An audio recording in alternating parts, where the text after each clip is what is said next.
to it. Yeah, once you said Yeah. win-win, I was already sold. I would be a mentor. Yeah. Sign me up right now. Good. Okay. All right. Hi, welcome to Life Generally, hosted by me, Jen Lofstrom. And me, Jen Tran. We are Gen Squared, and this podcast is about life as a Gen. Yay!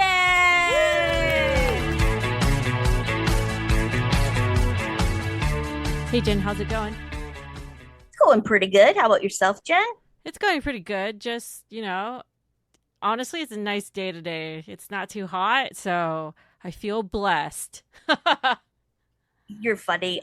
Everyone kept talking about how cold it was in the office today at work because they do keep the air on very cool because a lot of men wear like suits and stuff. So what's the degree? What's the degree, do you think, in your office? I think it's probably like in the mid 70s, maybe low 70s. Okay. I'm in love with it though, because Yeah. I am perimenopausal, and so I'm like, this is great. They're like, do you bring a sweater or a blanket? No, I do not. I bring my hormones. So I love this. It's like, if you need to shit at work, this is time to shit at work, and it's just AC like, is so good. free AC, man. I know, because like, I remember being one of those frozen people back in the days, before perimenopause, but just take one for the team, people who are freezing, please. I really thought you were going to say The Office was 68 or whatever. It could be. I don't know. You're just like, I feel great. I just felt real good. I forgot to bring my little desk fan that I bring every day to work, because currently we have like hoteling desks. We don't have our own. So I like bring it back and forth. But, if it's got free air conditioning and pays the bills, then sign me up. No complaints. No notes. I was talking to Dave the other day. Dave asked the Mormon Dave, and we were talking about ACs, and my house can't get below, like when it's hot days, right? Below like 77. And he was just horrified. He was like, 77? That's too hot. And I was just like, is that set at that for like the electricity discount? No, it's just that if we try to push it to like below 77, 78, because the house is not well insulated, it's just a waste of electricity, It's just going to go on forever. And so Drew, my husband, was like, no, we can't do that. And I don't want to waste electricity. If the AC unit's doing as best as it could. Well, yeah, you don't want the whole thing to go out either. Like 77, 78 is better than 100 degrees outside. Yeah, or 89 or 90 degrees. Yeah. You're like, so I'll take it. I mean, you could. What I used to do in a situation like that, the house we had didn't have good insulation, not ventilation. If it didn't have good ventilation, we wouldn't breathe very well. But I would turn on the air or open all the windows first thing in the morning. Yeah. And so then the house was get it as cool as possible while everything's cool. And then you shut everything down and you close all the blinds. You got all the dark out, blackout, everything. And girl, that's what I've been doing you're doing it? Yeah. Oh, see, you're a pro. Yeah. So until it gets hot, that's when, then the AC gets turned on. But even so, it was just it was so interesting that he's all like, no, my perfect temperature inside the house is 68 to 72. And I'm all like, do not get me wrong, I love office AC, right? It's free. Outside's 100 degrees. It's fantastic. But yes, sometimes I do get really cold, but because it's so hot here, and if it goes below 77 with the AC on, it gets too cold. I can't. I become. Oh man, you would freeze here. We're usually at 68 to 72, but we don't heat the whole house or cool the whole house because we have window ACs, which are not as efficient. But I feel like if we're not using a whole system, also it's more efficient than air conditioning the whole house all the time. So try and do the best we can, man. Summertime and all the heat waves and stuff, Yeah, you don't want to like be the person that caused a power outage, you know? No, and you don't want your AC to take a dump in the summer. It's the worst time for it to happen. So my son's grandparents, when we lived with them when he was like a baby, they had signed up for the discount electric stuff. So you had to, if there was like a day where there was high power usage, then they would cap it. And so the AC would stop at 80. And that's as low as it could go. But we were upstairs. Oh my God, that must have been crying so baby hot in the summer. Oh, yeah, 13 years ago. But still, it was like, I still remember it like yesterday. I just felt like a sauna. Okay. So, besties, this week is about work, but work in a good sense. We have a special guest, and it is a special episode. It is a business edition. I like that you always say this is a special episode, like a special episode of like Punky Brewster, or a very special episode of Different Strokes. I know, so dramatic, but that's what it reminds me of. Like, this is a very special episode of Business Questions with JT and Jed. Like, you know what I mean? Like, that's.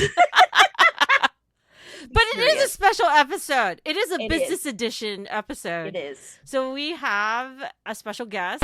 Hey, besties, it's your girl Jen, and in this episode, while I was editing it, I forgot to mention that this special guest is my mentor, who I got because I emailed him to question why he rejected my application to work for his company.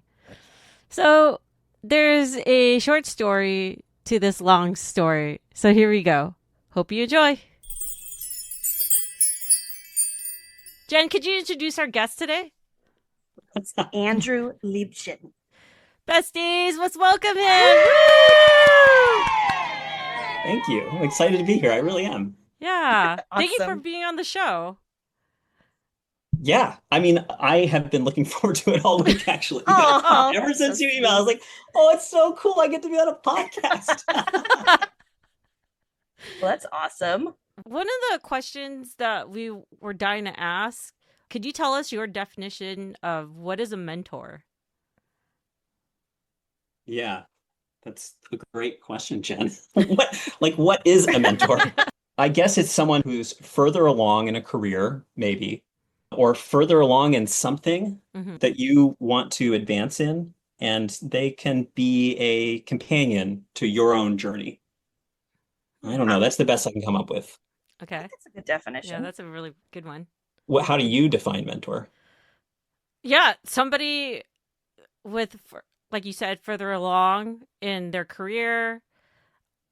I kind of right now is in a situation of thinking like expanding your thoughts about mentoring. To me right now, doesn't necessarily mean that they are in the same type of career. It could be that they are in a different industry, right? But not the same type of, it'd be best for the same type of field work, because that would be the sweet spot. However, if it's like in a situation where you can't get that, but they could help you along the way. I'm not saying like this mentor, because a mentor is different than a coach. It's like a combination between a coach. Oh, yeah. Because like a coach, people pay for coaching, right? Sometimes mentorship is like they're doing it in like the sweetness of their heart, or like the way of a reciprocal relationship. Yeah. Right. Yeah. Because from the mentor's point of view, like being a mentor's great. You know, it's a real opportunity to like, you know, anytime you like teach something to someone or like try to relate something that you know, but kind of know diffusely, when you have to like condense it into words, you know, it becomes more real, like more. So like that was the first thing I really realized my first mentor-mentee relationship. I was like, oh, this is great to be able to like formulate some of these things that I've just kind of been like floating around that I've picked up, but hadn't really needed to like tell anybody about. Yeah. Sorry, Jen, you were about to say, what's your definition of mentoring? What's your No, that's okay. I was just going to say that's a interesting way of thinking about it, that it is reciprocal and that the mentor is getting just as much from it as the mentee. Yeah, I think it's a mutual exchange of information. And usually it's with someone who's genuinely cares about your success. And that's, I think in the world right now, that's really helpful. because not everybody really, there's a lot of ladder climbing and stepping. So to have someone who's like on your side, and also maybe also gently tell you if something needs to be, adjusted, or your resume needs refreshing or whatever, all of those things. So, but I do think it is definitely, it's almost a partnership. And I like mentoring people. But most of the people I mentor are like much younger, but I just think it's nice to be able to just be a role model for people and to help make things a little better for everybody. Yeah, I like that. The other thing I think about is like, like, I don't know, like medieval apprenticeship models, like to learn a craft or a career, basically, like as a young person, you're put in the shop of an older person, usually like you live with their family. That's like super extreme. But anyway, like the idea that someone is further along in their career, they teach you the trade, the ropes or whatever, to the point of like, should they be in your industry? Like, yeah, they can offer a lot more than someone who isn't. But still, there's like this whole class of stuff that's just like workplace or like, being a human being. Like that's anybody can mentor anybody else in that kind of thing. Yeah, my dad was a body shop man, so he did like automotive repairs on cars. And so he had an apprentice. That's the way it works with that. So they had you could go to trade school and then you would do an apprenticeship. So my dad's apprentice, they're actually friends still and everything, and it's really cool. We went to their wedding. So I think that some of that's coming back around too, that apprenticeships and like skills and all certificates, all those different outside ways of upgrading your skill sets. Yeah. So Andrew, why is mentoring important? Why is mentoring important? I mean, like, I guess because like human relationships are really important.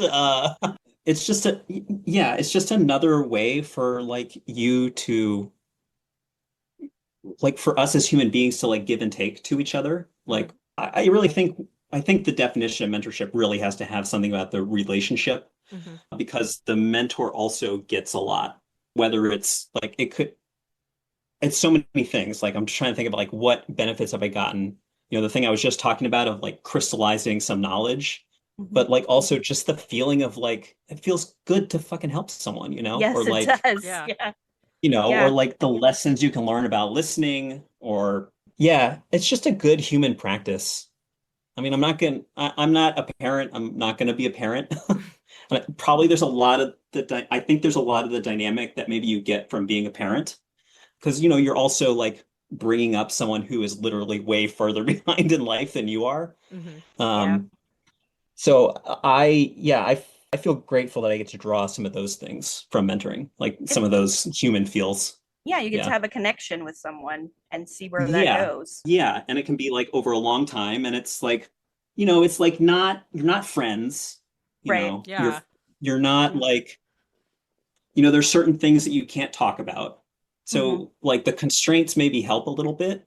So you can just kind of like Jen, I mean, I don't know much about your life. We've only met a few times, but like we're not going to talk about, there's a lot of things we're not going to talk about. Yeah. But when we get on, we can just start talking about the thing that we know is it's really cool. I like that dynamic. Yeah. That's awesome. When did you get your first mentor, and how did you get this person? Yeah, this one made me think, because like I was realizing like I haven't had that many mentor peoples, which is weird. Like, why haven't I taken advantage of that?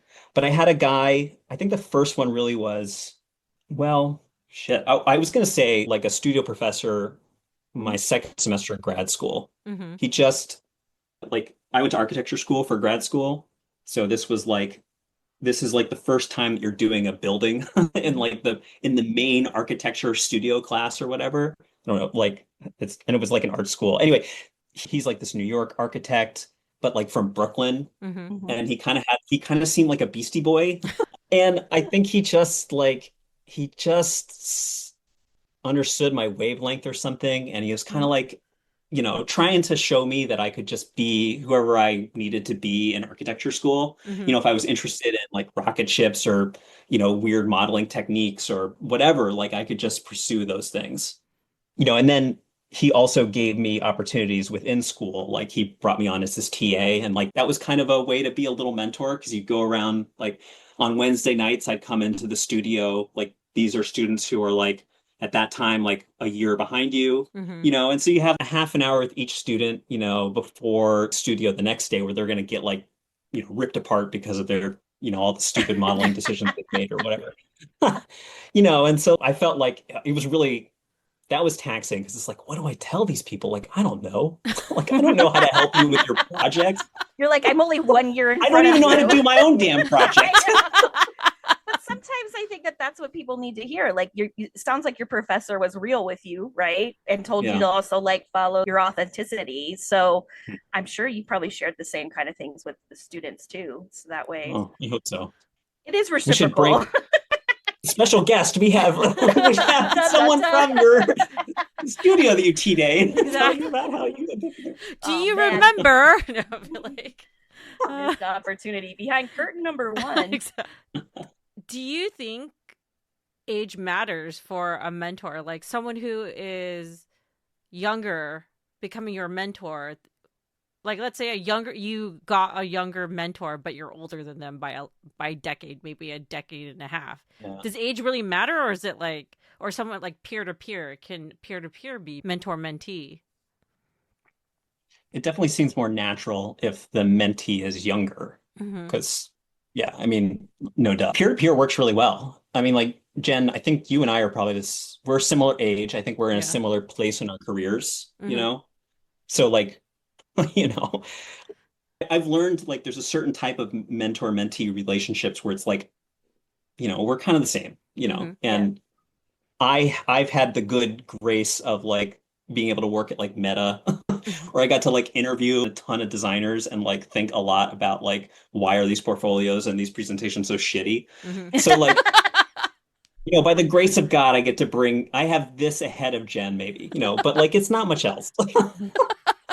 So like I think, Jen, I think we're more like a peer-to-peer type relationship. Yeah. Whereas like, another woman I mentor, she was a RISD student. She was trying to make a career transition into product design. And that's kind of how I started meeting with her. But now she's gone back to apparel, but she's like 22 or something. Yeah. Oh, she's a baby. I was gonna say it's amazing. It's kind of funny because you forget. I mean, you just kind of assume that everybody has the same experiences as you, maybe a little bit. And then you remember like, oh, you haven't experienced that stuff yet. You don't know. Well, then you think about the things that you did at their age and you're like, oh man, like they're actually farther along than I was at their age. Yeah, that's so true. Maybe if I had a mentor back then. Maybe you had a mentor. We would have said, don't go into theater set design. That's going to be a dead end.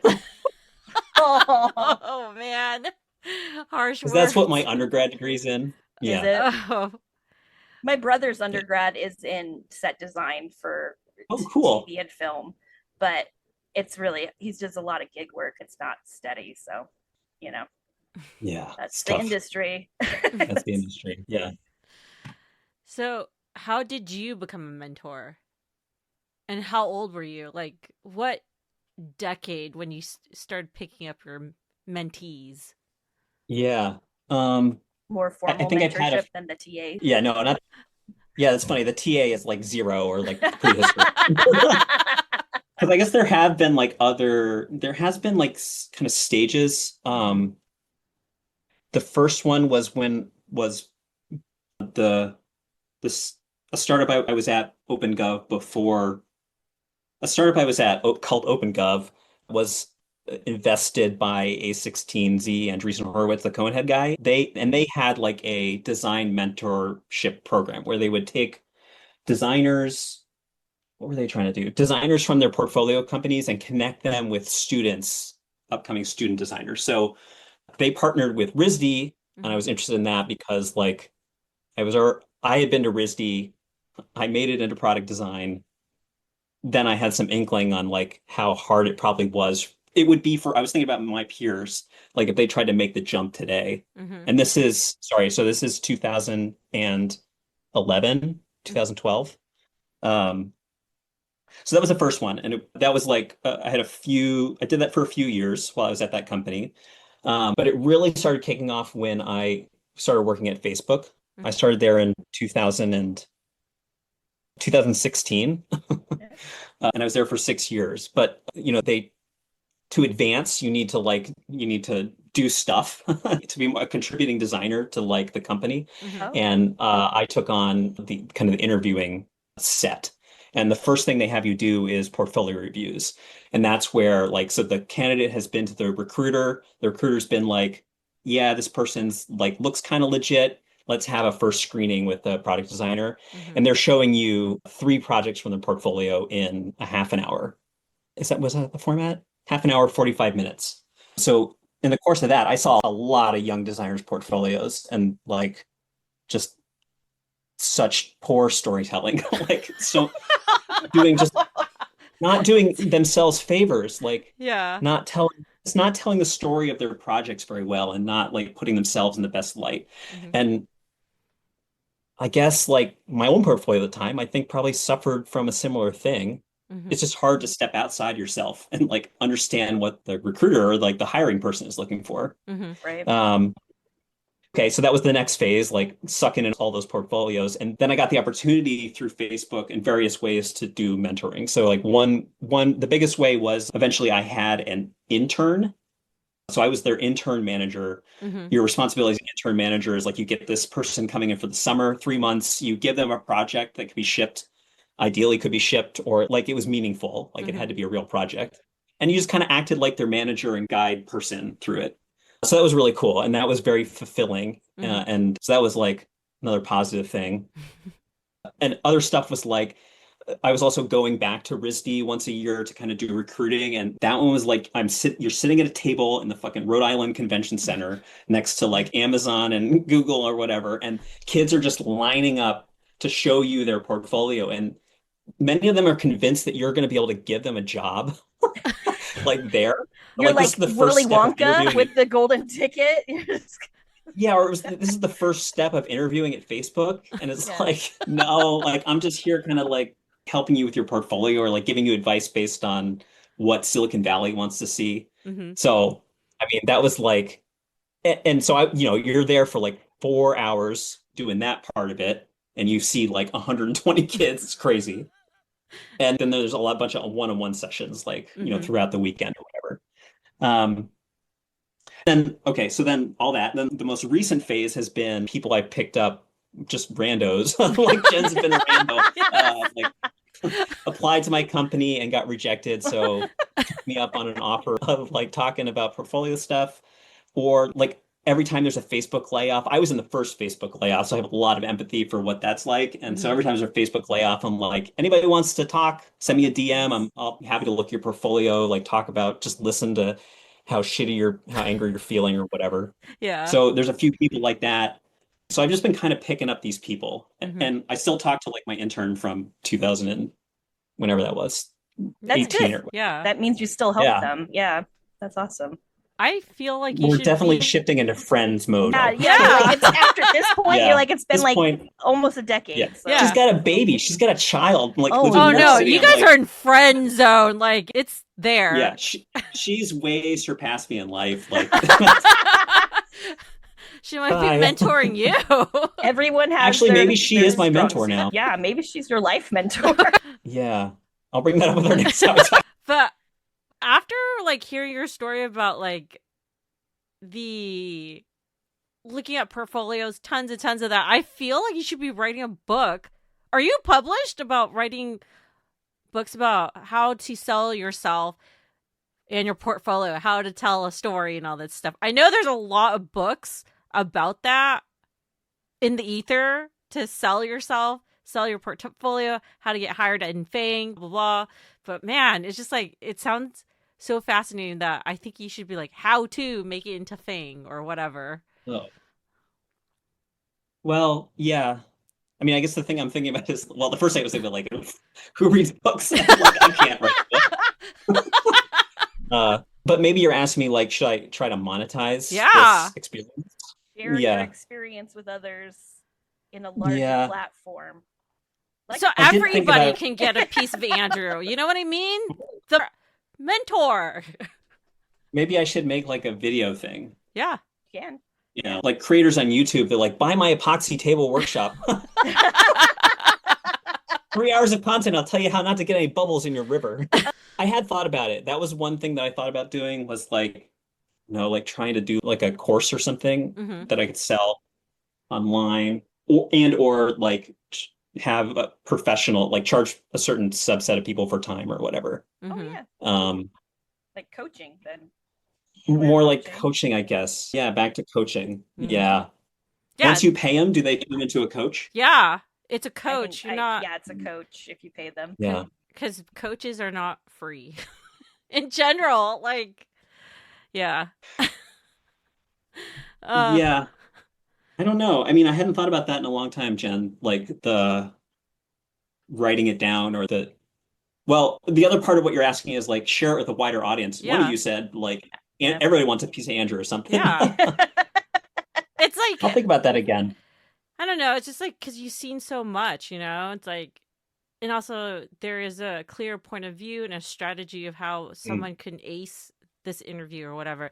Even though just the there's things that they could learn in the beginning, right? Yeah. Like if you're going to a convention, you're not going to get a job right away. Like that's like just lower your expectations. yeah, the opportunities are there to just start your pathway. It is not going to give you the job, Yeah. I don't know. It's like I feel really bad for newly grads because the job market's so dead tough. I don't know. I remember when the housing boom, the housing crash, right? The bubble Yep. bursting in 2008, and it was tough to find a job, period. And and that was my demographic, and I was just kind of like, oh man. And then we landed in the workforce. Yeah, like going into yeah, exactly. Yeah. It's like, but even so, of today, because of AI, I don't even know if I would even tell younger UXers to come into UX. No. Well, yeah. Into the field itself because it's changing so much with AI. Yeah, exactly. I don't even entirely know that even if developers would even tell a younger developer, like, hey, you should go into development. It's like, I don't know, man. Like, I don't know. I think I would tell them that they need to learn about how AI can be leveraged for those kinds of careers because it's something that's going to be expected of them. But it's different, It is. Yeah. Well, I do think about it as like kind of like AI's ability to expand you into what used to be other roles, like what they used to handle. So obviously like the designer being able to function more like an engineer because of Cursor or whatever. So I wonder what that's going to be like for people who are more junior in their career. It's like, it's an easy model for me because like I've been around for a while and like I did the designer who coded thing when you actually had to handwrite it. Yeah. Yeah, exactly. So like it's not new to me. But I think like a thing that it like helps me do is be a better like product manager person, like communicate that side of stuff a lot better and without me having to do more work. And that's great. Yeah. So I don't know, like it's obvious. It seems obvious to me like how senior people will do it, but people who are just starting their career, what's that going to be like? Yeah. Because they'll just figure it out. Yeah. Because the other thing is you have to, like, you have enough experience to know if something comes up in AI and it's wonky. Like you can be like, no, that's not going to work, or that I need to adjust this. Whereas a person who's new, they may not have that, that understanding. I have that experience right now with someone I've been training, and they are using AI to check content and stuff, and that's good.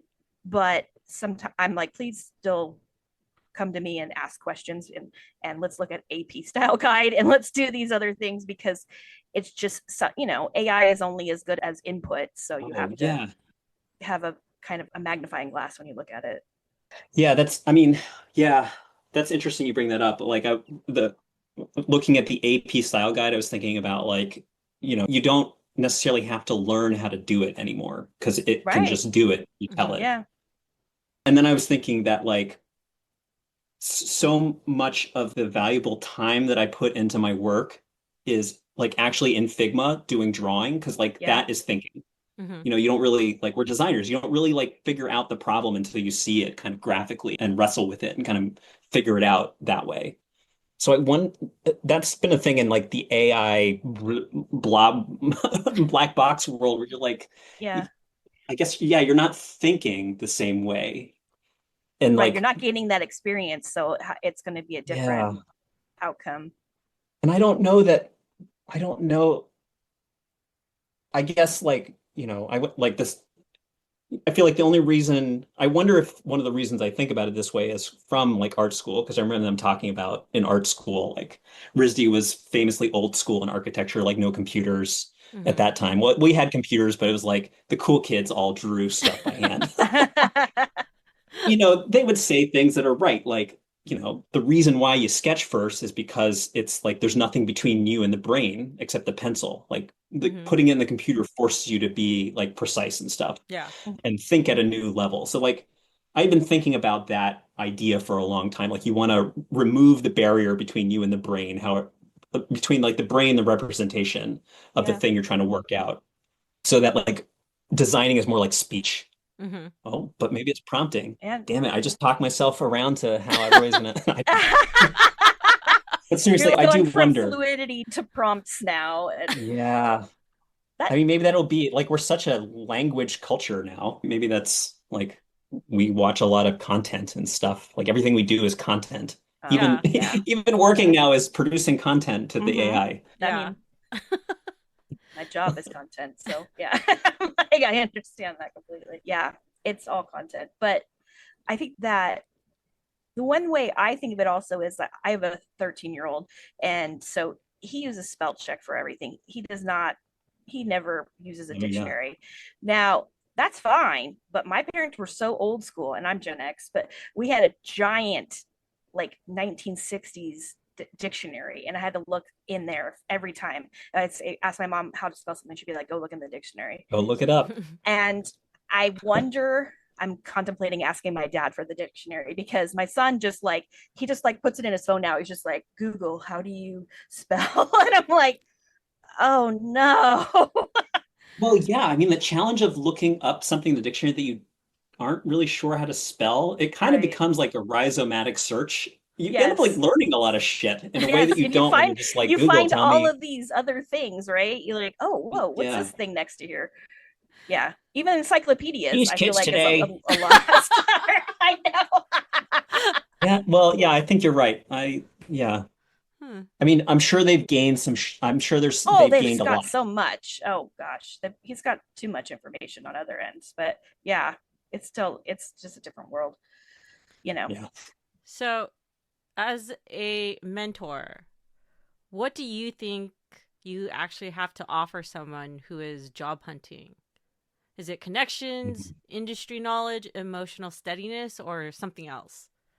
Yeah, I mean, I think it's all of those, plus just like, well, maybe the biggest thing is around the portfolio support and the kind of like how you present your work. I think that's the meat of what I talk to mentees about a lot. But all those other things are part of it too. You know, emotional support is hard. Job world, it's like having to put yourself out there, you know, to be judged is challenging. Yeah. And like feels not great. It's like dating. It is definitely like dating, but worse. Yeah, almost worse, right? Yeah. Because if besties, if you are single and dating people in general, I think at the moment of the job searching I feel in me like at each rejection a ghost is more hurtful than a real life date that you found in Tinder, you know, because it's like there's more risk of like the potential is bigger in the sense of this potential job can open more doors and also sustain your living situation and stuff like that over dating somebody, even though like there's a lot more on the line. Yeah. Before I used to think like, oh, when there was plentiful jobs to get, it was the opposite. Yeah. Like dating was so difficult, you know, because everybody's looking for that right person, all this stuff, and you have to spend a lot of time and stuff like that. But it's just like the initial no, I'm not interested or anything. It's like, well, and I think that it used to be like a numbers game. Yes. Not for dating so much, but for you could turn in so many applications or resumes, apply for so many positions. And if you do enough of them, eventually someone's going to get say yes. callbacks Yeah. and you're going to get a yes. But right now, I think with the way that AI is working in the systems for reviewing a lot of resumes and stuff like that, from what I hear, it's harder now. It's less of a numbers game and there's more strategy that you have to put into your resume. Yeah. Oh, that's interesting. Yeah, this Jen, I'm feeling for you. And do you really feel that much pain with every ghosting? Like when they don't respond, or even when ghosting is, now I'm just kind of numb to it, right? I just but when they, at least, like, people have mentioned, even looking at people's LinkedIn feed or even Instagram, they were just like, at least you got to know, you know, you don't need to linger anymore. And at the same time, I'm like, dude, a no really hurts in that sense of like, they got back to you. Whether or not it's the AI that said no to you or a human that said no to you in the initial email or whatever. But the thing that is now slowly annoying the crap out of me, even though I should be very happy for this, is like, oh, after, you know, like 3 months, 2 weeks, you know, whatever, a short duration of being unemployed, they miraculously found a job, like they got an offer, and it just shocks me when I'm all like looking at like everybody else's, like people that I follow and stuff like that, and it's just like new people who I'm following. It's just like seeing their likes and stuff of, I found a job. It annoys me because I'm all like thinking like how I've been in the job market for longer, but I don't know what they're doing so great. Besides, they must have been already doing the pre-work, right? Just making those connections or something prior to whatever, and just like it just finally sweetened the deal. Like, yes, I can make this announcement, but I think that's a really human like feeling though of rejection, because, and also like, why not me? Because not as far as a career, but when I was trying to have kids in the beginning, it took years for me to have my son.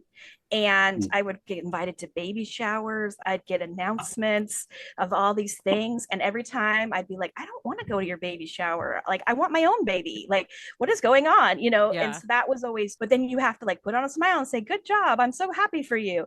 And then, you know, but also you don't want to be a jerk either. You do want to be happy for them. So it's just, you know, why not me kind of mindset sucks sometimes. Yeah. Sure. And I don't want to have that. You know, I just kind of want to do away with that mindset. But at the same time, I do love those people on LinkedIn who honestly says it's been X amount of months, like 7, 8 months, whatever, of looking for jobs. And they are still trying to be positive, but they're being very real about their situation, you know, like at least I don't feel alone versus these people who were able to land a job in 3 weeks' time after their layoff, like, you know. Yeah. So I cheer for do you the feel underdog, like for sure. Yeah. Is LinkedIn an overall positive or negative, do you think, in your life? Right now, LinkedIn is, because you could totally doom scroll on LinkedIn. Like, I did not. Yes. That's what they want you to do. Yes. Yeah. Like, it's like a love-hate relationship. Like when you were on the dating apps and you would get like addicted to them and be like, oh no, what is someone paying attention to me? But now it's for your work. Oh God. It's LinkedIn is a nuisance. Like, it's, to me now, it's negative because it's just like gets me on such anxiety. Like, it just, like, now I'm comparing myself, and I know, like, for a fact, LinkedIn is like the marketing, you know, for yourself, building your brand, blah, versus how like Instagram, TikTok is like treated very differently in a sense of like, yes, there are people making money on their content, and we're just all now in this modern day and age of work. It's like, or your valuability is producing content type of deal. And it's kind of just like, okay, well, you know what you're buying into when you're on Instagram or on your social feeds, but LinkedIn, man, it's just it's sneaky. Yeah, it's sneaky. Yeah, I agree. LinkedIn boycott. I know, right? I'm like so ready for that. I don't know, man. like, are there other job boards or other ways to find jobs other than like just looking up companies that you're interested in? Or Jen, like the other Jen isn't getting any jobs. Like, so I know, might as well just look at LinkedIn. Even so, I even created a job board for myself. Did right? you? Yeah. Ooh, and so fancy. it's like, it's just scraping the internet, but even so, like, what is that going to do for me? At the same time, it's like, I apply yes or no, but even so, like, everybody has been saying, or the job influencers have been saying, quote everybody. Yeah, everybody, but how they're getting jobs is these relationships that you have to make prior to knowing that this place was going to hire a UX product manager or whatever. Yeah. It's like, you don't know till you see it. Insider information is always helpful. Most of my jobs I got from knowing somebody, but the one I'm in currently was just a total cold call. Like, I just threw my hat in and got it. But yeah, I think that sometimes that's also about they're trying to monetize what people watching their reels. So if they're saying, hey, this is how you get a job, then you're watching their reels and then they're getting monetized for that. Yeah, you know what I mean? Like, they're getting more views. Like, I went and sat in on like a class where you like learning ways to best market yourself for, a new position and stuff like that. And it was all fluffy and basically a sales pitch to hand over $6,000. So yeah. It's pretty fucked up. Like, I'm sitting here thinking about, like, on one hand, they've cornered the market on the place that everybody puts a resume and like finds a job. On the other, they have their fucking primary product is just a feed that's designed to keep you there and scrolling and doom scrolling. Yep. So of course they're going to show you. Of course they know, Jen, that it raises your heart rate when you see this thing of someone being like, I just got hired. 3 months. Yeah. And they're like, we're trying to help you. See, if they can do it, you can do it. But, meanwhile, you're flipping them off. When Jen sees more of those posts, when we see more of those posts, like, that raise our blood pressure, like, that keeps us scrolling. Like, yeah. I mean, these people, they're trying to. We need to switch to the Calm app. Yeah, I know, right?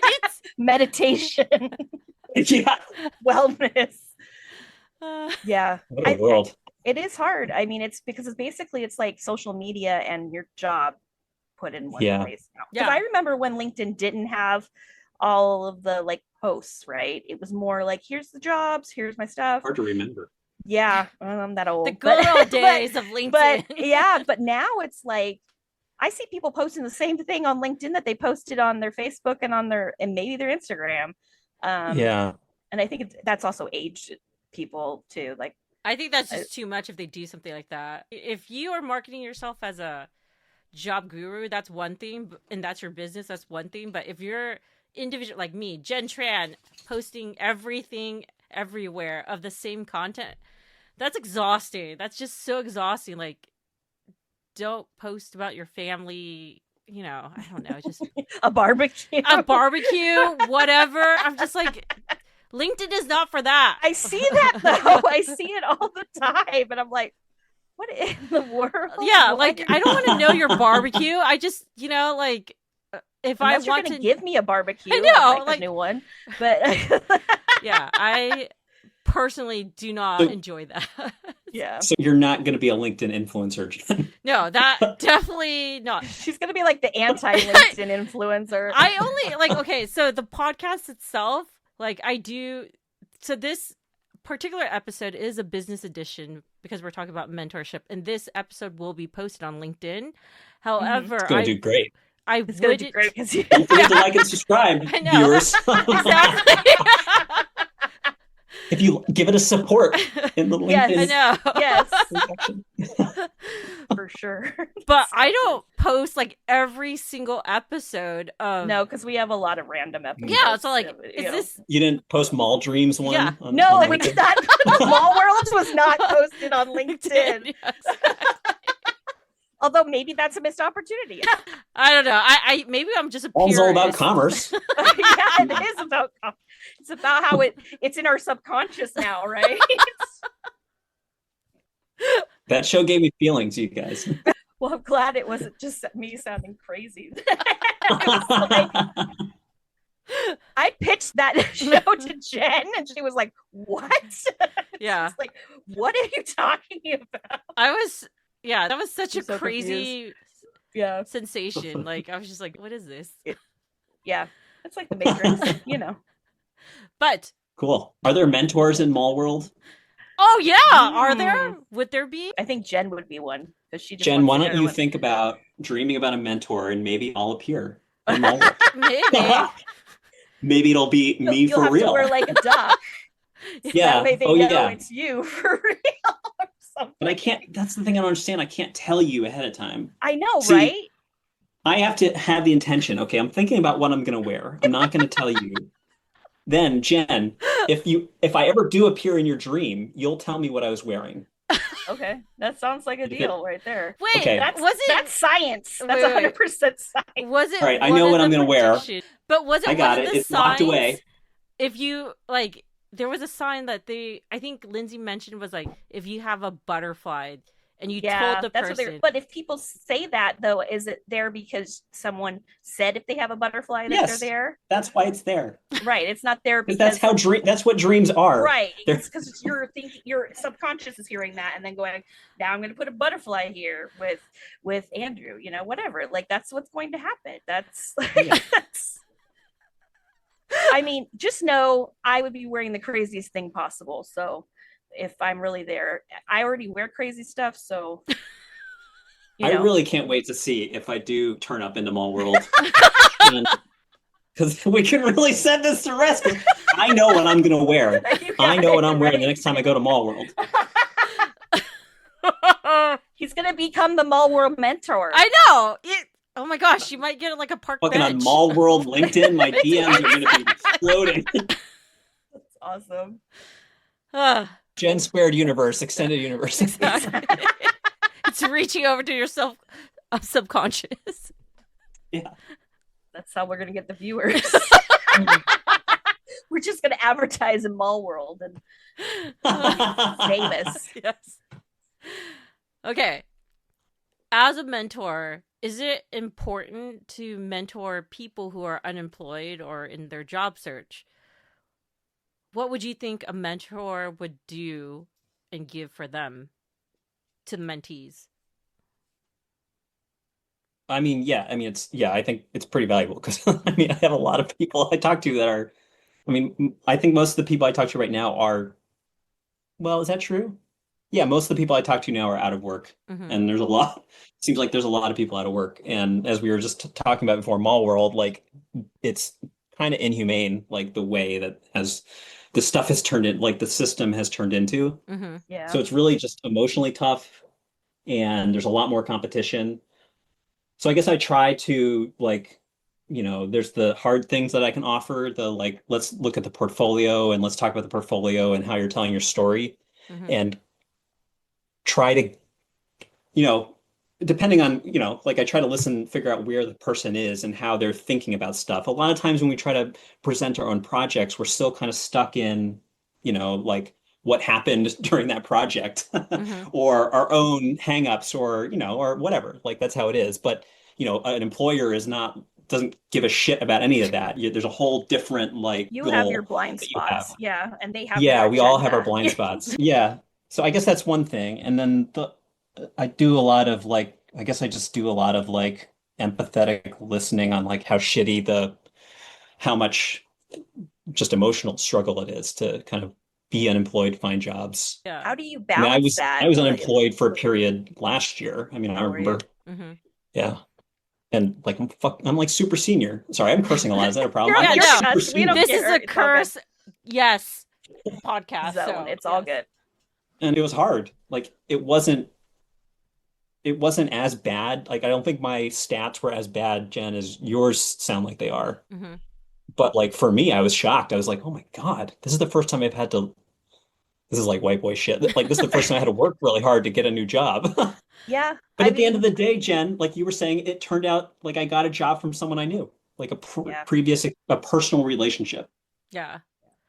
And that's how all the other ones, basically, most of the other ones had worked for me too. Okay. There always was a personal relationship in there. That was really important. So that would be your hot take then. Personal relationships can lead you to gigs. Basically, but yeah. You have to be like authentic with them. You can't just be like, I'm gonna be friends with everybody and hopefully someone will give me a job. Like, yeah, like that's yeah, the personality thing. Like, like there's the friend who's just doing it because there's a gain somewhere down the line. Oh, their own personal profit kind of thing? Yeah. And then there are the friendships that are like, they're really authentic, it's like they share things with you and vice versa. Like there's a real relationship. But like, like you have your tiers of friends, like your A friends who are the closer ones, your B friends who are like, you know them, you know how they are type of deal. Yeah. And then you have like like you're making like a wedding seating chart. Yeah, the seating chart. And like you have like the acquaintance friends, like you've known them for years, but but you don't go that deep. Yeah, you don't go that deep, and there's probably a reason why the both of you guys don't go that deep because of whatever, right? Yeah. So like, I think that sounds like a sociology kind of side of things, right? Like that's a lot of this has to do with relationships at some level and how to working together with a mentor or working with other people to help you with your career. Yeah. But it's hard right now, though. Yeah. It's hard to do that. Well, yeah, and I was thinking about that too, because like I got the Meta job. I got the job at Facebook, I think in large part because I got a referral from a guy that I worked at a previous startup with. And like he was an engineer. Mm-hmm. But even the system was different back then. Like that back then, Facebook was competing against Amazon and Google to hire as many people as they could, like to lock up the talent in their own offices, like even if they weren't going to use them. Right. So in a lot of ways, it was kind of easier. Like I think Lauren, who recommended me, got $5,000. Oh my gosh! A signing bonus? Whoa! I would be just like a referral bonus. Oh my gosh! Yeah. Because I stayed for at least 6 months. He got cash. Oh my! I don't know if it was either $3,000 or $5,000. We can maybe call in Lauren. Referral. Yeah, that is a great referral. A coffee. It was a different world in 2016. Yeah, no. I would make friends of everybody at that point. Be like, hey, would you be interested in working for Meta? No. Yeah, like what is Lauren? Like, was he a B-tier friend? Like, no, we were like good acquaintances. Like I made a favorable impression on him. He saw that like, I was easy to work with and like it was fun working with me or whatever. But also like he had $5,000 of Zuckbucks, like incentivizing him to like look through his LinkedIn contacts to find every single person in these roles that he could find. Well, and if if you're doing that, you have to make sure they're people who will stick, right? You can't just like throw out anyone and recommend them. Well, yeah, they had rules. Yeah. Like the person had to stay for like 6 months or something. Mm-hmm. You had to be the first person that like recommended them or whatever. Oh, wow. Well, at least there's rules. Now I'm probably wrong about 5,000. I'm thinking like it's more like 3,000, but still a lot of money. It's still like, money. Yeah, I wish I got that much money for something. Yeah. For doing nothing. A referral? Yeah. Like, yeah, I know them. Thumbs up. $5,000. Yeah, Andrew's good at designing. He's good at drawing rectangles on the screen, I guess. I don't know. He's a nice guy to talk to. Like... He's got hair. He's got to be smart. He wears glasses, obviously. I didn't wear glasses back then. No, wah. So, could you tell us your motivation of why you do it today, being a mentor? What's my motivation? I don't know. I guess I just like helping people. Uh-huh. Yeah, I mean, be a good human. Yeah, like yeah. There's nothing wrong with being a good human. Right. I mean, some of it's momentum, like I guess it's good that like I know like I have one session and then I'm always like, hey, you want to meet? We want to just make this recurring. Mm-hmm. So then it kind of forces me. I just show up when it appears on my calendar or whatever. Mm-hmm. So that's good. Or that's one thing that keeps it going. But like, why do I keep putting out the calls? I mean, it just seems it's just hard out there. Yeah. Well, it sounds like you're an empathetic person, right? And you want to help people and yeah, I mean, I also get a lot from it, right. Like the good feelings, the stuff we were talking about before. So I draw all those benefits. I really like that part too. Yeah, it's win then. It's totally win. Yeah, you can't go wrong. You're like, Be a other than mentor. the time investment, it's worth it. And so the time, if you use that well, then it's totally priceless. So, Yeah. So, since you are a mentor, how much time can you realistically give without it becomes a burden or you start resenting it? Yeah. that's hard. Are you thinking like for an individual? Yeah, like if you let's say you have 6 mentees, right? How much time can you realistically give? Or have you ever like dropped mentees because it's just this individual is just sucking. Mentee saturated. Yeah, you're either too saturated or the mentee is just too much. Oh, yeah. So far, I haven't had to do that. It's been like maybe self-limiting.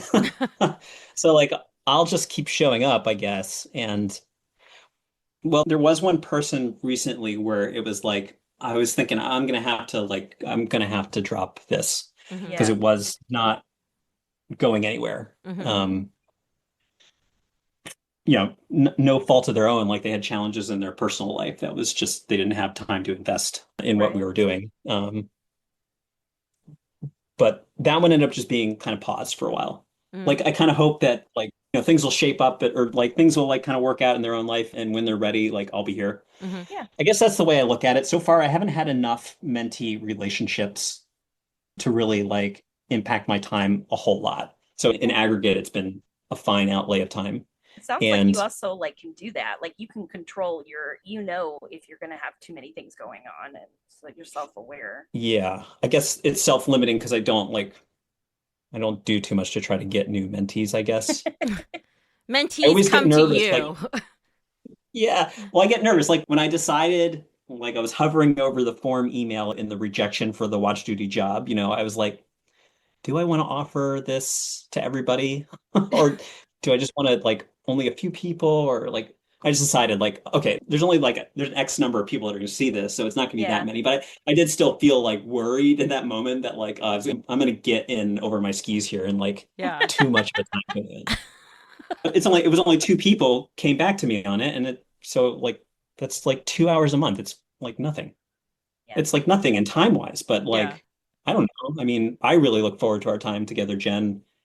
I hope I'm giving you something. No, you do give me stuff. Like you give me a lot of information and like reflection of like I need to be a better designer, or like, or other things like, oh, I need to re-strategize how I'm thinking, how I'm doing things. But yeah, there's a lot of like a balance, and also a lot of information that you give me. And we just only meet once a month because I am very respectful about people's time, and I know like I don't want to overburden you. It's like I don't want to be that mentee that's like, oh, girl, no, I just dumping. Yeah, exactly. Well, I do set limits. Like I don't meet with people weekly. Like I'm not that kind of guy. I'm not that kind of mentor. Yeah. Like I will only meet with people once a month, or maybe once every other week or something. Yeah. Which is very like every other week is very generous of you to give, like because even so, like I'm all like, wow, no one does it. Nobody does it. Yeah. Oh. I did it with one person once, but it was because they were kind of like in the middle of like, like it seemed like the most intense part of their interviewing thing. They had a few things on the line or something. Oh, okay. But that dropped back to a month or month to month. One time per month. Nice. I guess if I did more time, I would definitely be thinking about how do I get some monetary return? Yeah, I do got to pay rent. Right. Daddy's got expensive cats to feed. I mean, Dale eats this special rabbit food. It's like it's only rabbit, made in a special factory that only processes rabbits for cat food. It costs so much money. Oh man, this is gourmet. A wonderful cat. Oh my God. Yeah, it's so worth it. My pug had special food that was it was actual meat, but they took out some of the protein, so it wasn't meat. Yes. hydrolyzed. Yes, that's what it cost Yes. so much a month. Oh my gosh, it was so. Yeah. But he was basically allergic to everything, so like I wasn't Right. gonna be like, sorry, dog, you just have to have hives the rest of your life, like, you know. Exactly. Yeah, poor Dale. Like just Yeah. he's just like grumpy because his stomach aches all the time. And then we got him Oh, the right food and he's like, it's a whole new oh, cat. I'm a happy cat all the time. Dude's living his best life. It's worth it. Totally worth it. R.I.P. rabbits. Uh, They it's are all the good. best protein. It's a circle of life. So, how long do you mentor a person? Is it 6 months? Like, is it a year? Is it years? Like, I mean, all of those, I guess. Whatever makes sense. Yeah, whatever makes sense. Like for instance, the person who I met as my intern at Facebook, it was still Facebook then. It was we were working on Oculus. You know, that was 2021. She was like a COVID intern. She didn't get to come to the cool office, and I felt really bad for her. Yeah, like I still meet with her once a month. Okay. Yeah. Cool. Well, she's the one who has a kid and stuff, and like in many ways is far ahead of me in life. Well, when the student becomes a teacher soon. Well, is. I mean, I have, it has been interesting seeing her change over the years, that has been really like meaningful. And yeah, yeah, I think like in that case, like seeing her work through this stuff, like has also been instructive to me in some way. Yeah. So mentorship is rewarding. That's a good soundbite right there. I know. I'm just going to lead that on the top of the podcast. So, okay, what have you been in a situation where the relationship isn't working? How do you step back? Like in life, or we're still talking about mentorship? Yeah. Like, just I mean, it's probably similar, them. right?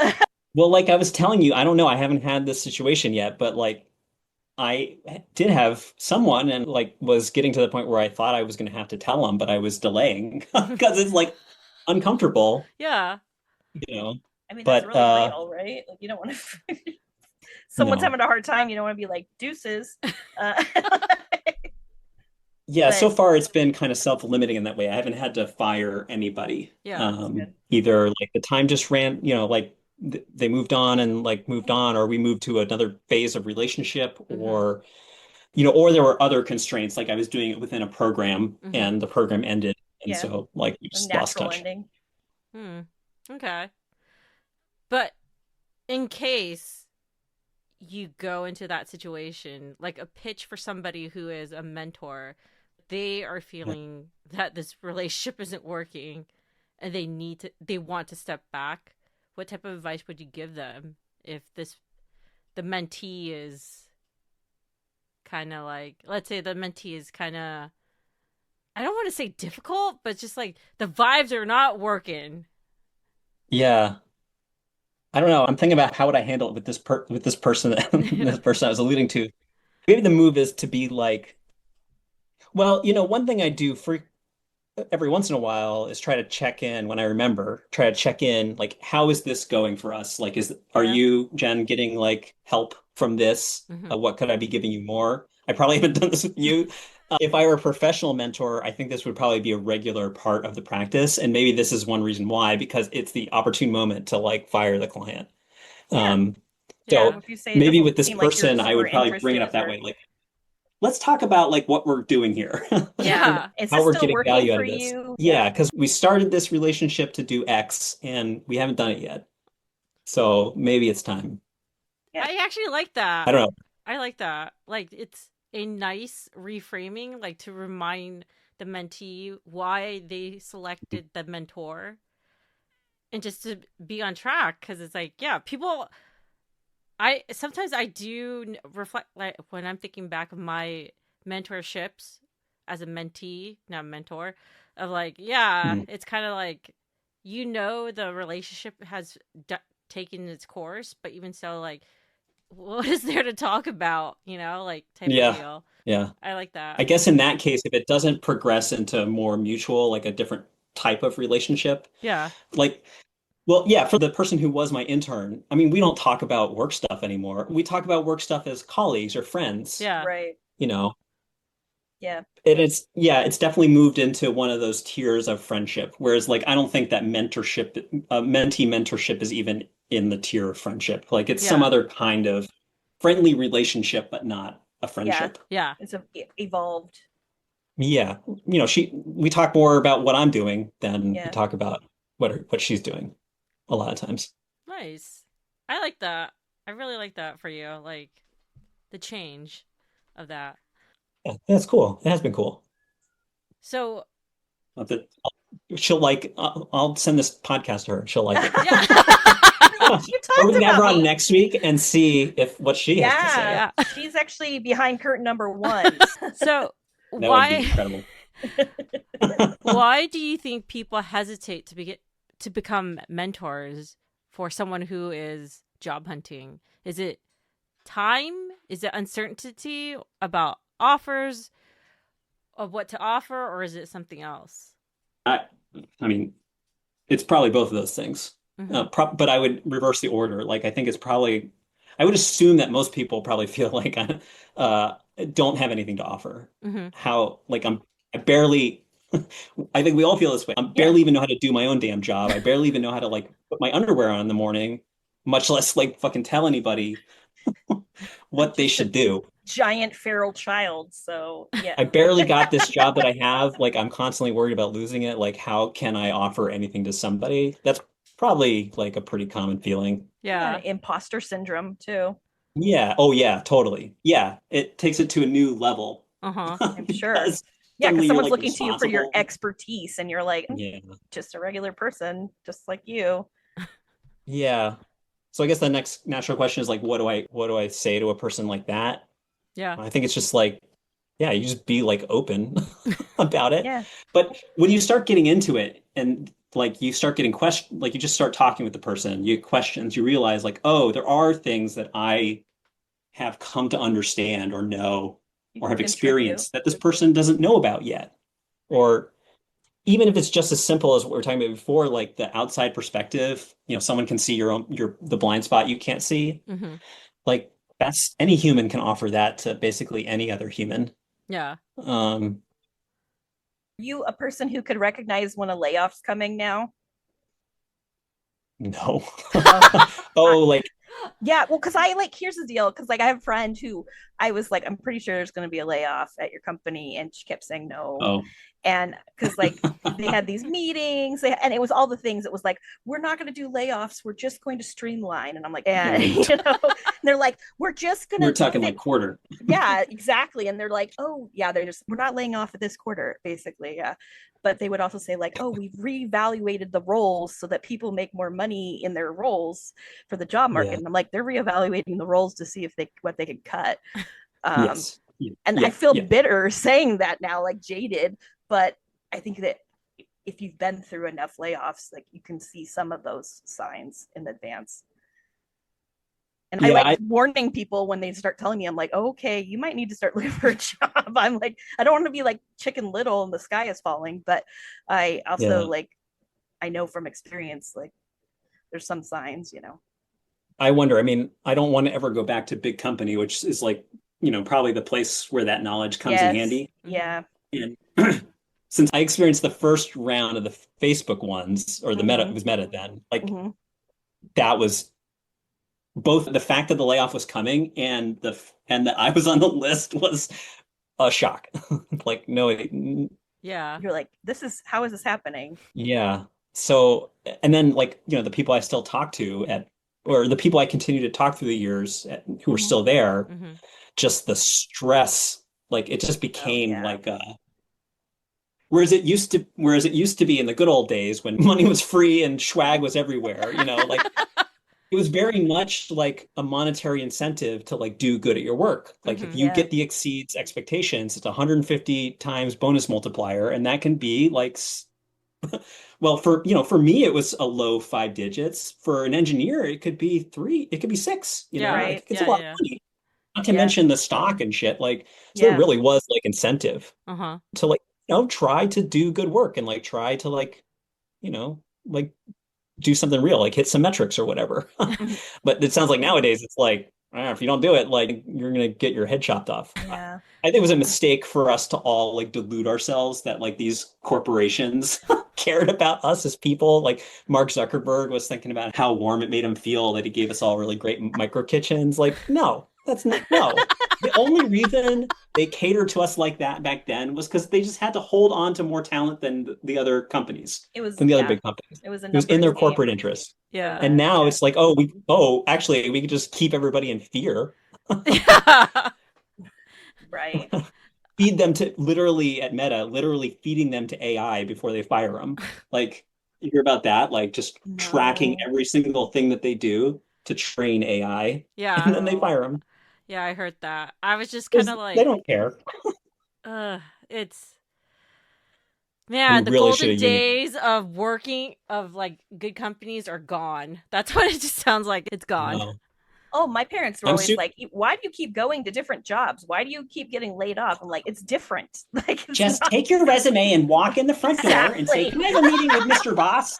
And show him your resume and you'll get a job. Right. Yeah, exactly. It used to work like that. It did used to work like that. And you used to be able to hold a job for, I think the longest I've been with the company is probably like 8 years now, but that's a good long haul. But yeah, it's not, you're not going to work. I don't think most people are working like 20, 30 years at the same company. Like, yeah, those days are gone. Yeah. Even if you were a government employee, you're not safe. Even if you're a state and employee, you can jump around.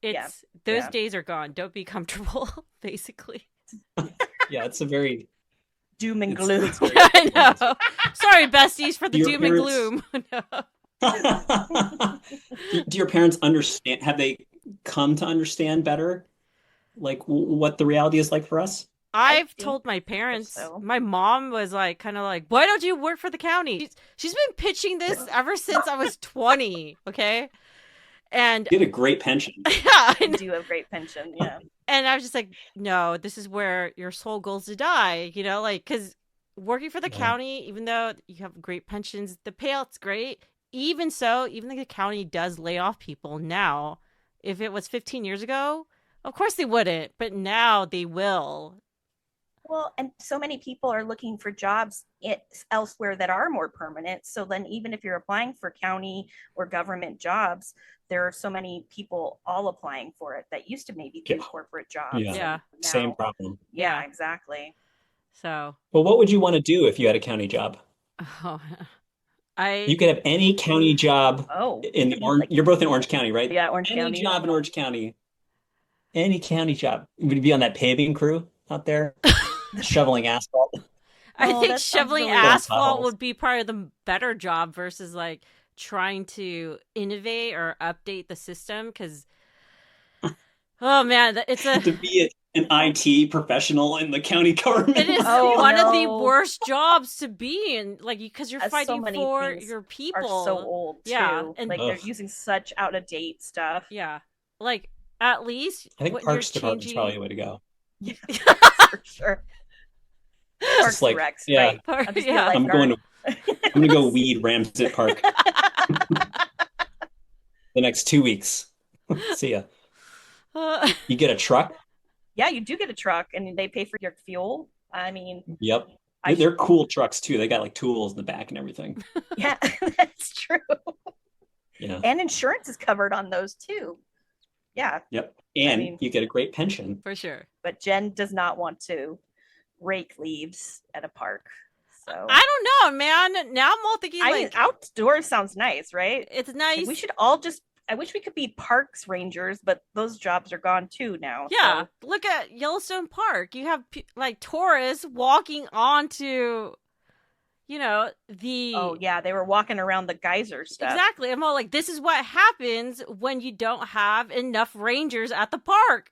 Shit like this. Like people have been messing with bison too. I don't know. I'm just like what is going on? Well, guys ever heard of Darwinism? Yeah, like, I'm just kind of like, like, has education gone to shit? Like this is that's yeah. Sorry. Yeah, there's no guarantee. I think that but I guess we all have to have hope that we'll find something that's going to work and help sustain us. Yeah. Financially and emotionally. Yeah.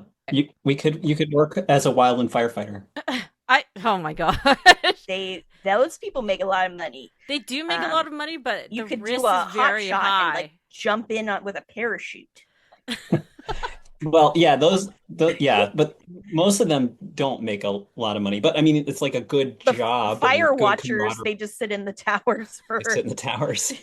But they get free rent, so Yeah, it's nice summer for free in a national park.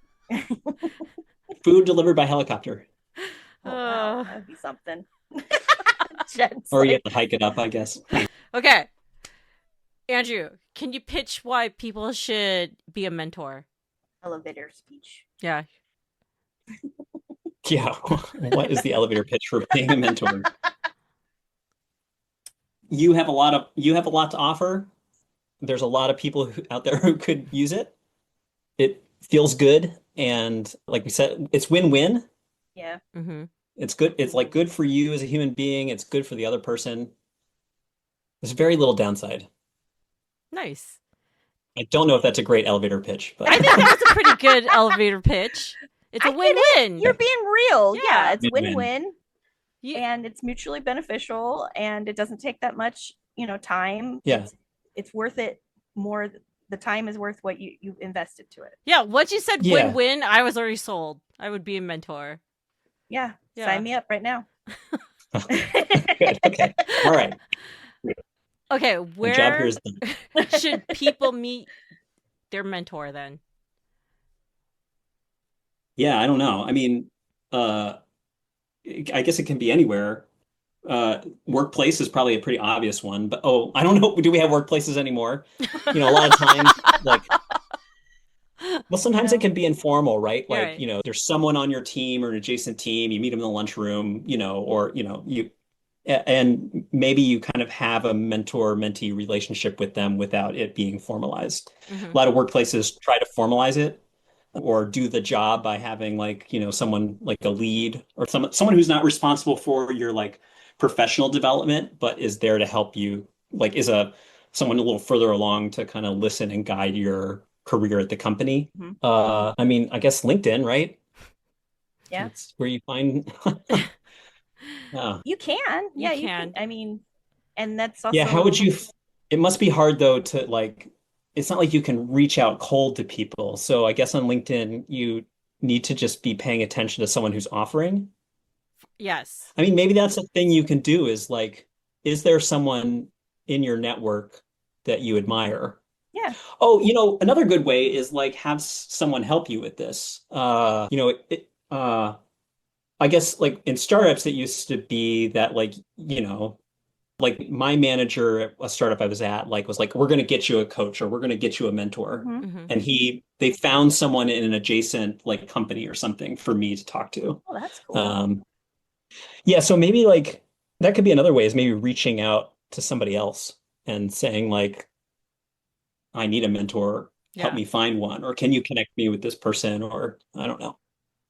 That's really good tips. But yeah, no, I don't know if those are realistic tips though. I'm just speculating. If you know someone enough, you could just say, I'd like to go to coffee and talk about networking and mentorship if you're interested. Yeah, you could just ask, right? Yeah.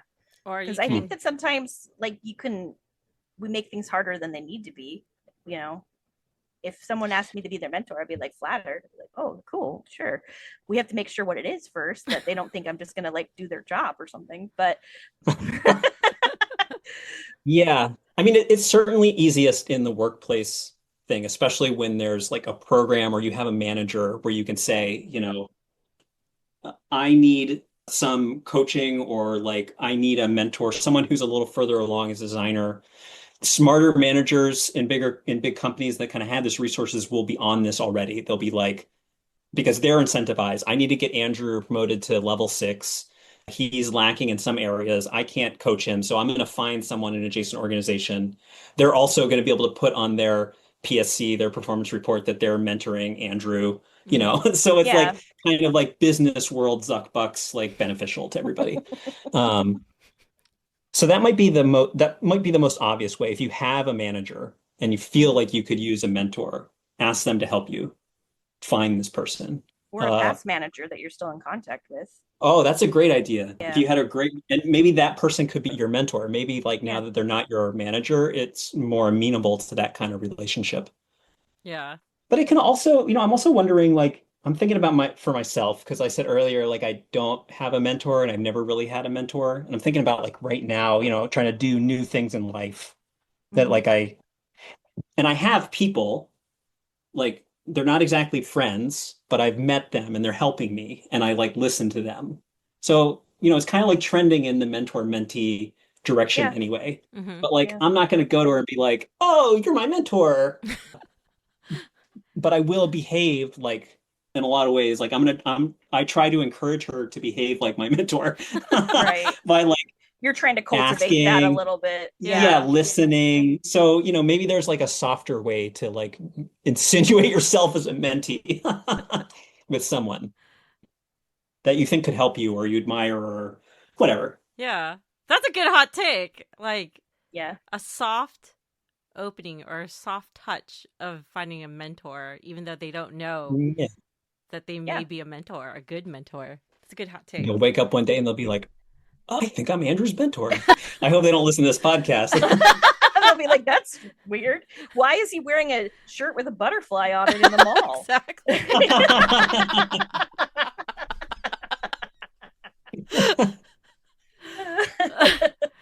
Okay. So last question. Man. Do you have any last words for the people that they should know about mentors and mentees? Just get one. Do it. Yeah. Do it. Yeah, I mean, yeah. Well, yeah, because I think it's like it's not always comfortable. It's certainly not comfortable to like ask for help. I know from personal experience. And and then of course like we were talking about before, the mentor side of it, like I don't feel like I have anything to offer. So maybe the thing is like, so maybe the advice is like, maybe we should all be putting ourselves out there a little more genuinely though. Like if you do feel like you want to be a mentor, like fucking post on LinkedIn. Anybody feel like they need mentorship? Here's what I think I can offer. Slide into my DMs. It's worked for me. And maybe similar about if you're like, be open, if you're a person who could use a mentor, first of all, be open to the fact that you could use that person. This is advice I'd give myself years ago if I could time travel. And like, then just be kind of open to like offering yourself up as needing this help. Yeah. And seeing if someone bites. So it is like dating. Yeah. You gotta be, put yourself out there. Relationships come when you put yourself out there and be genuine. Right. Yeah. I love it. Well, thank you, Andrew, for being on the podcast and telling us about mentors and, recapping Dream World and stuff. It was fun. It was a lot of fun. Good. Can you tell the besties of how they can get a hold of you or get in touch with you? I guess just find me on LinkedIn. Will we put it in the show notes? Yes, that will be on the show notes. You can put it in the show notes if you want it. I think that's probably the easiest. And like, feel free to send me a message if you can, or connect with me. And I think I pretty much accept every connection no matter what. I have a lot of people from the subcontinent. So my feed is very weird, but it helps. I don't pay attention to it. Are you now? So yeah, find me on LinkedIn. Yeah, I think that's the best way. Are you going to be the Kevin Bacon of LinkedIn? Am I going to be the what? The Kevin the 6 Bacon, degrees of like, The Kevin Bacon of LinkedIn. No. The 6 degrees of Andrew. Yeah. I hope not. No, let's make you the Maybe Kevin I am Bacon. at this point already. Yeah. He might be already. He might be connected to everyone somehow. Just 6 degrees I separation. mean, yeah. Do you have 500 plus connections? I do. Yes. Yeah. Jen, Janelle, I don't think you've joined my professional network on LinkedIn, nor have I joined yours. No, but we should unite for sure. Right after this is I'm going to do it. You should find me. Yeah. I know. I heard from an interview where they said that a lot of times recruiters look for 500 plus on your, that you have 500 plus connections, or else they won't even approach It's you. meaningless. And I'm like, that's just a popularity contest. Yeah. Like, it's not even. You can just like. There's people who are, I don't even know, and they're like, hey, can we connect? And I'm like, sure. Okay. As long as you're not creepy. Yeah. You know, but I have heard that before. And I was just like, I mean, there used to be like you had to know their email address or something. Oh, yeah. Like yes, they used to have. Yes. Yeah. Do they still have? No, No. they don't. No. And it Of course used to, not. that's Facebook used to be, you had to do the, what was it, Facebook? Yeah, where you had to have a college email address. College, yeah. You My had to be A invited. Liebchen at uncg.edu. Yeah, exactly. All right. Thank you, Andrew, again for being on the show. And Besties, you will get his information in the show notes. I want Andrew to be my mentor. I know. He's so great. Yay. We all need mentors, so I'm really glad we had him on the show. Yeah. So, Jen, Mhm. how's wedding planning going? Well, it looks like Minecraft is happening in our house right now, because we have all these different boxes of things that have come in and we're trying to organize them. So we've got our plates, we've got our napkins, silverware, which is plasticware because girl ain't using silverware. But yeah, so all of that stuff is here, but also like it was just starting to stack up, and so now we've got tubs to put things in, so that way it has to be organized. Since we're setting it up on our own, we need to be able to be like, hey, this one has this, and like not have mystery boxes like when I move half the time. So we have a limited time. So yeah, that's what's happening right now. My son came in and was like, why is Minecraft happening in the living room? And I'm like, yeah, this is just life right now, dude. So life keep on lifing. I'm like, build something, Steve. He's like, no. How about you? How's the job front going? So the job front is going. It's just going. No notes on that. It's just going. I have to just keep on trucking. But, like from last week's episode with Ross, our ghost stories, it's kind of nice to have him talk about his job hunting and tips, swapping tips and stuff like that. So at least I'm not alone a little bit, Oh, yeah. And you and our besties, anyone who's looking for work, you guys should band together, because it helps to have other people with tips and tricks and also connections, right? Yeah, for real. How is your burnout meter? My burnout meter, it's going to be a little burned out this week. Yeah. I'm pretty, it's not because of anything. It's just because I have too much going on is basically what it is. So, yeah, I'm trying to make sure that Sam's summer is still cool. So we're meeting up with some friends like on my way into work, which means I'm going to leave at the butt crack of dawn tomorrow. Yeah. I think I'll be burned out after tomorrow is probably what I mean. But I'm You'll not be exhausted dead yet. Tomorrow? I'll be yes, I'm like exhausted surviving, but tomorrow I'll be probably dead. So don't text or call, or if you do, don't expect to hear from me. So like, how about you? Besties don't know nothing from me. It'll be no contact. It'll be very on silence, because I'm going to be up at like 4:30 in the morning or something to get out. Yeah. So, hey, man. I only got so many summers before you're working. So, yeah, exactly. So, how about you? How's your burnout meter? I am surviving content. Like it's besides the hot weather, which obviously, as you guys heard in the top of the show, 78 is, the coolest I can get at my house to survive 100-degree weather. Hey, 78 is my birth year, so I think it's a great number. Maybe it's ominous number. No, for us. It's a synchronicity. But definitely, I am surviving content for sure. Good. I'm glad to hear that. Oh, awesome. How about your health scale? Oh my goodness gracious. I had a doctor's appointment this last week, and I thought it was just my checkup on my like health and weight and stuff. It ended up being a pap smear. So ladies, you gotta do it. You gotta do it. I know. It's like, but I was like, I don't know. There's no way to prepare for a pap smear, but I wasn't prepared for the pap smear, but it's okay. So I did it.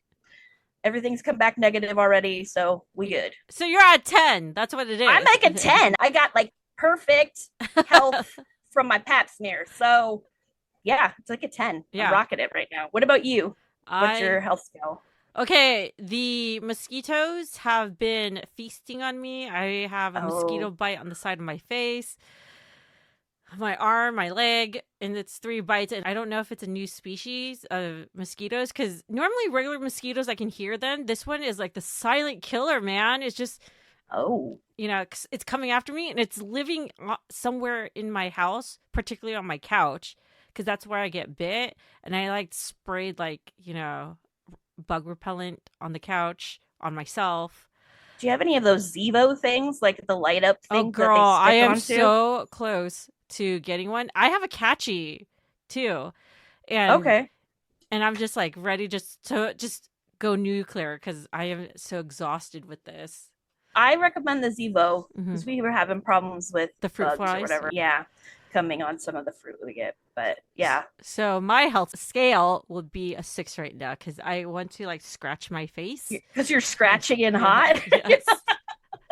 Hardcore. You're like, this is no bueno. All right, Jen, where can the besties find us? Our besties can find us on Instagram at life.generally. And they can also find us at Gmail at lifegenerally. So it's life generally with a J at Gmail. And it's life.generally with a J at Instagram. We also have a Facebook page. You can just look up Life Generally with a J, and you can find us there. And also, feel free to look us up on any of the streaming podcast services and like and share our podcasts. Yeah. And if you want to support us financially, you can buy us a coffee at buymeacoffee.com/life generally with a J. That link again is buymeacoffee.com/life generally with a J. And you can find that in their show notes. And also, if you can't support us financially, but want to support us still, you could share, tell your friends about the podcast, or follow and subscribe on the many social media platforms, or even on your podcast platform of your choice, so you can get the latest dropped new episodes. And we would deeply appreciate it that, again, share it with your friends, families, and frenemies. Share with everybody. You could maybe even write it on a bathroom wall, but don't get in trouble doing that. But yes, sometimes that's where, putting flyers up in the bathrooms. Maybe we need to start doing that. Yeah. Might help. So, Jen, do you have any last words? My last words would be double check what your doctor's appointment is for before arriving. Setting expectations. Just pay attention to things sometimes. There's clues. And so just be aware. How about you? What are your last words? My last words would be, you should take on mentorships. Like, if you need to get a mentor or you want to be a mentor, just do it. Because there's a lot of people who need this type of information or advice, I agree. So basically your last words are mentor me. Yeah, basically. You're just asking all the besties. Come on, besties, mentor me. Okay. Until next time, Jen Squared out! Woo!